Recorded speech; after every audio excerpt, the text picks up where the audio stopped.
कांग्रेस के प्रत्याशी ने नामांकन भरा है। कांग्रेस प्रत्याशी धीरन शाह ने नामांकन भरा है और इस नामांकन के दौरान प्रदेश कांग्रेस अध्यक्ष जीतू पटवारी भी मौजूद रहे। कांग्रेस के दिग्गज नेता यहां मौजूद रहे। यहां बीजेपी ने कमलेश शाह को मैदान में उतारा है। कमलेश शाह लोकसभा चुनाव से आने पहले कांग्रेस छोड़कर बीजेपी में शामिल हो गए थे। तस्वीरें आप धीरन शाह नावती की नामांकन के दौरान की तस्वीरें आपके टीवी स्क्रीन पर हैं। धीरन शाह नावती के नामांकन के लिए प्रदेश कांग्रेस अध्यक्ष जीतू पटवारी यहां पहुंचे थे।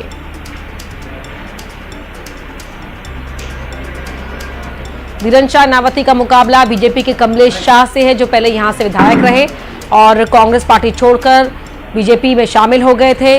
विधायकी छोड़नी पड़ी थी, उसके बाद यहां पर दोबारा भी उपचुनाव की स्थिति है। तो ऐसे में धीरन शाह नावती अब मुकाबले में कमलेश शाह के सामने उतरे हैं।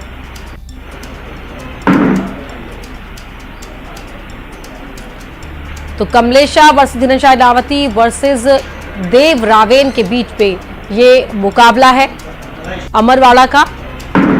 कमलेश शाह राज परिवार से आते हैं और ऐसे में धीरन शाह वहां जो स्थानीय मंदिर है, जिसकी स्थानीय लोगों के बीच में गहरी आस्था है, उन मंदिर के सेवक के बेटे हैं। छिंदवाड़ा में 7 विधानसभा सीटें हैं। सातों की सातें कांग्रेस ने जीत ली 23 में, लेकिन अब वहां अमरवाड़ा में उपचुनाव हो रहा है। राजेश करमले हमारे सहयोगी हमारे साथ छिंदवाड़ा से लाइव जुड़ रहे हैं इसी खबर पर। राजेश, ये कहा जा रहा था कि कमलनाथ की सहमति के बाद ही अमरवाड़ा उपचुनाव में कौन उतरेगा कांग्रेस का प्रत्याशी, ये तय किया जाएगा। धीरन शाह नावती के नाम पर मोहर लगी, लेकिन वो नामांकन में नहीं पहुंचे।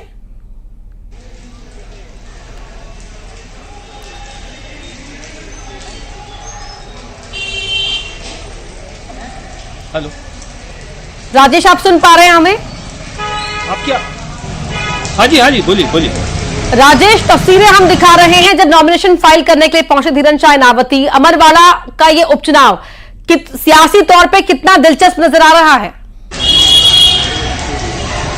देखिए, ये पिछले कुछ दिनों से ये कयास लगाए जा रहे थे कि कांग्रेस ने लगभग वॉकओवर दे दिया है, चूंकि कैंडिडेट सामने नहीं आया था। लेकिन कांग्रेस को जरूर एक कॉन्फिडेंस था कि वो कहीं ना कहीं चौंकाने वाला नाम सामने लाएगी, और हुआ भी यही।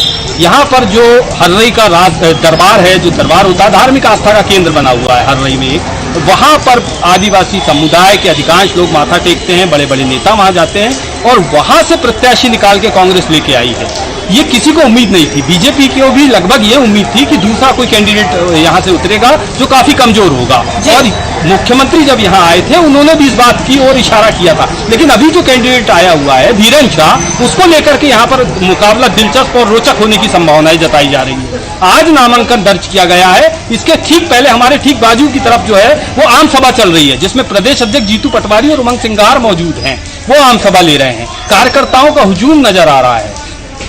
चुनाव के नजरिए से, विधानसभा चुनाव के नजरिए से, चूंकि लोकसभा का चुनाव यहां से कांग्रेस हारी है, उसके नजरिए से ये चुनाव बेहद महत्वपूर्ण है। बीजेपी यहां पर दम लगाए हुए हैं और कांग्रेस भी इस चुनाव को जीतने की पूरी प्रयास कर रही है। जी राजेश, बहुत धन्यवाद आपका इस पूरी बातचीत के लिए।